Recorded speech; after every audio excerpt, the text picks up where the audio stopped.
Hello everybody, this is the Rose Jewel Railroad. I have three very simple Marx trains running here. This one in the inner loop is a Marx 999, produced around 1949 and 1950, I believe.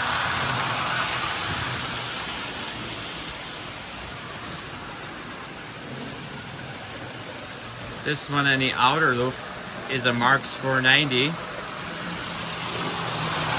produced around 63 through 65, I believe.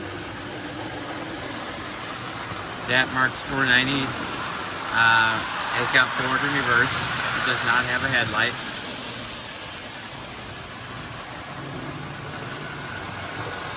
Then I have this Marx 490 here.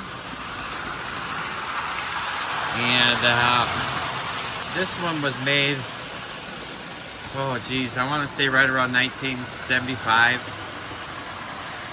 Right around when one of the last Marx trains were produced or whatnot.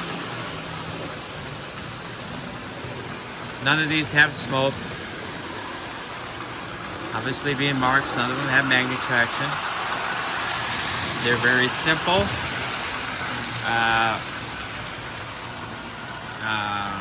Like I said, none of them have smoke. The only one that has a headlight is the Marx 999. And the Marx 99 has forward and reverse. And so does the other 490 going around over there. That one does have forward and reverse. This Marx 490 going around right here does not have reverse. It only goes forward. These three trains are very special to me because these three trains are the very first trains I owned. These go way back in my childhood. This Marx 490 here, and this 999 going around, I got when I was about 3 or 4 years old. They were actually given to my brother and I. We had some good neighbors that had some boys that were much older than us, and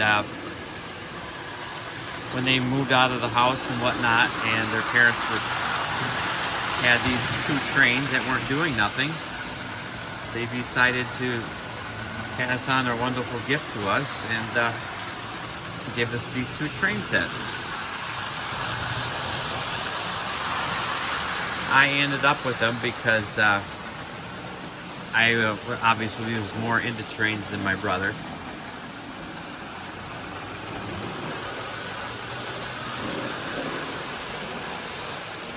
But I played with these three trains a lot. So much as I wore them all out. Matter of fact, when I just had these two trains here, I believe the first one to go was the 999. What happened to this 999 here is that big gear right there stripped out. I don't know, like I said in another video, if we'd kept it oiled up, maybe that wouldn't have happened. But I was only like 3 or 4 years old, so giving me a can of oil or a little bit of grease would have been, yeah, not a good thing, especially with a kid like me. But so I don't know if my dad would have took charge and kept them lubricated. Maybe they wouldn't have wore out. And the Marx 490 over there, I do have the original motor, and I wore this out. As you can see, there is a hole in the bottom of the contact. I could have had this motor fixed up, but I found another motor on eBay and put that one in there, and so now I have the other motor for show and tell, but so this is the way I'll keep it. But yeah, those two wore out, and here's more proof how much I used them. Here's the original transformer that came with them. I only had one transformer. I believe this one probably came with the 490, but you can see it's got a lot of scratches through here, and it won't even stay on high anymore. So yeah, I played with them a lot. Anyways, when these first two wore out, and as like I said on the previous video, I really wanted the train, and one year for Christmas I was sitting on the I went to the hardware store, and there was Santa Claus, and I was sitting on Santa Claus's lap. For Santa Claus asked me what I wanted, and I wanted the train set. And lo and behold, I got this train here. This is an old Thrills Marx 490. And I can remember Mom and Dad, even though that was the only engine I had that worked, they took away the other two trains because they figured that the cars on the other two trains were going to be too heavy for this 490. They didn't want me to wear it out. But I wore it out anyways. Nope.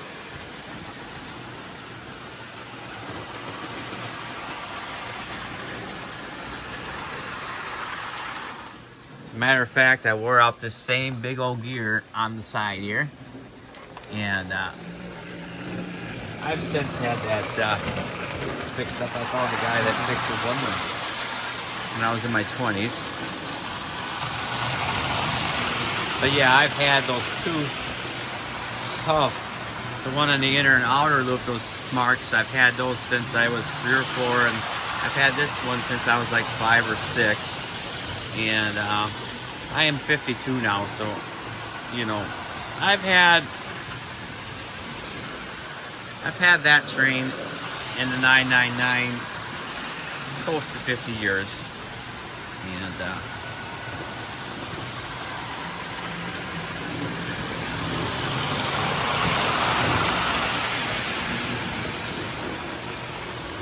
they are the simplest of trains, but if you can get addicted to the hobby on something like this, you know, wow.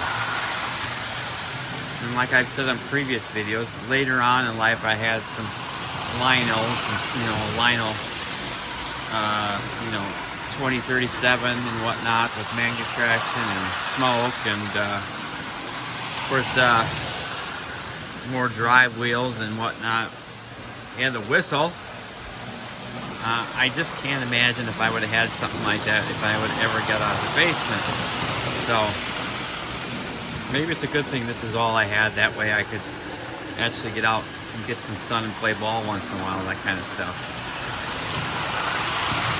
But I've kept them all these years. I've never had the heart to get rid of them, and I can't say they get a whole lot of runtime anymore. But you know, I've got some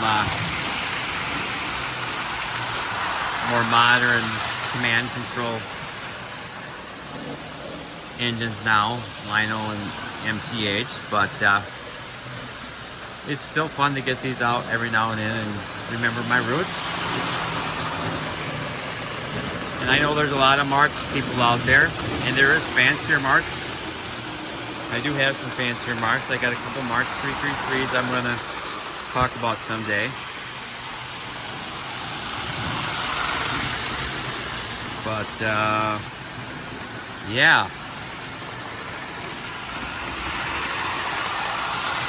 I got out an old picture I thought I'd show you guys.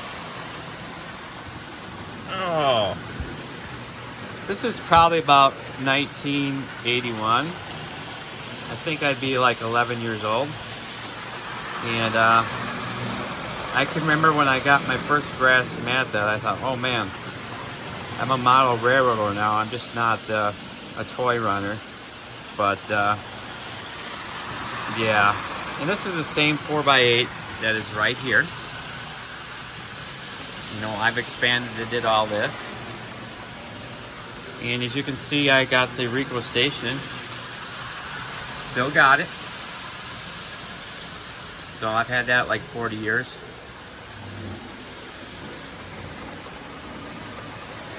Doesn't look any different.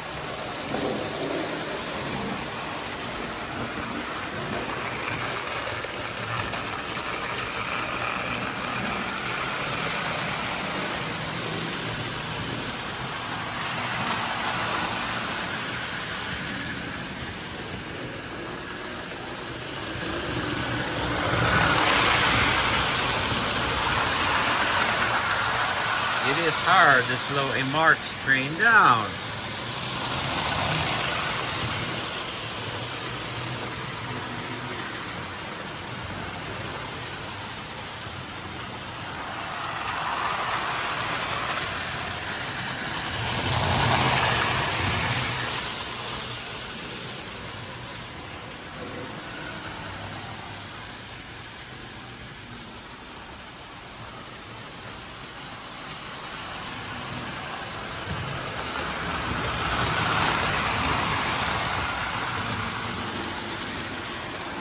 All three of these trains are in played with condition. I mean, they are definitely not in great condition. I do not have the boxes for any of them, unfortunately, anymore. I think at one time I did. But, the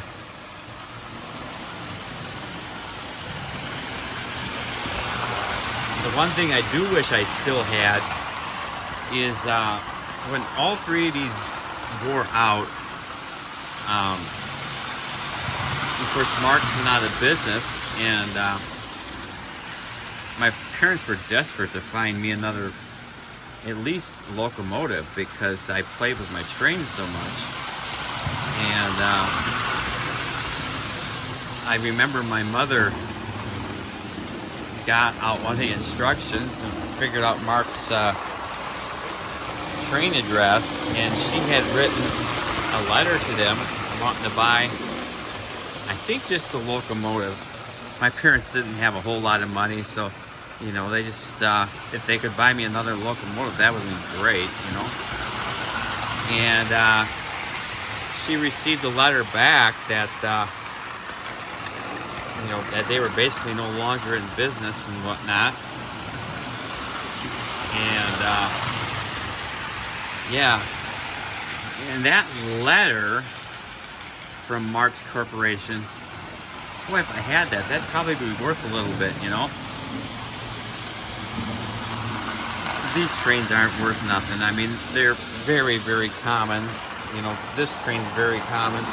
That train's probably the least amount, not as common. That 999, that is a very common train set. And like I said, all these, you know, have got battle scars from being played with so much. But I give myself credit. They're played with, but they don't look abused. There's, you know, this one's the stack is broken off and whatnot, but you know, that's acceptable when you got a kid that plays and plays and plays with them.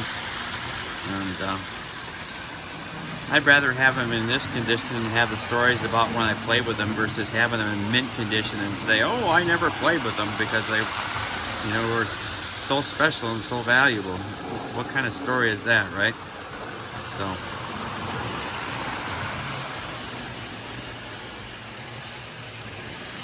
and of course, you know, with eBay and the internet, it's made so much of this stuff so common anymore to get that has taken a lot of the value out of stuff like this. But it doesn't bother me because I'm more on the other end. It's like, well, when I'm trying to expand my collection and add stuff, you know, now that it's more plentiful, I can actually get stuff like that, you know.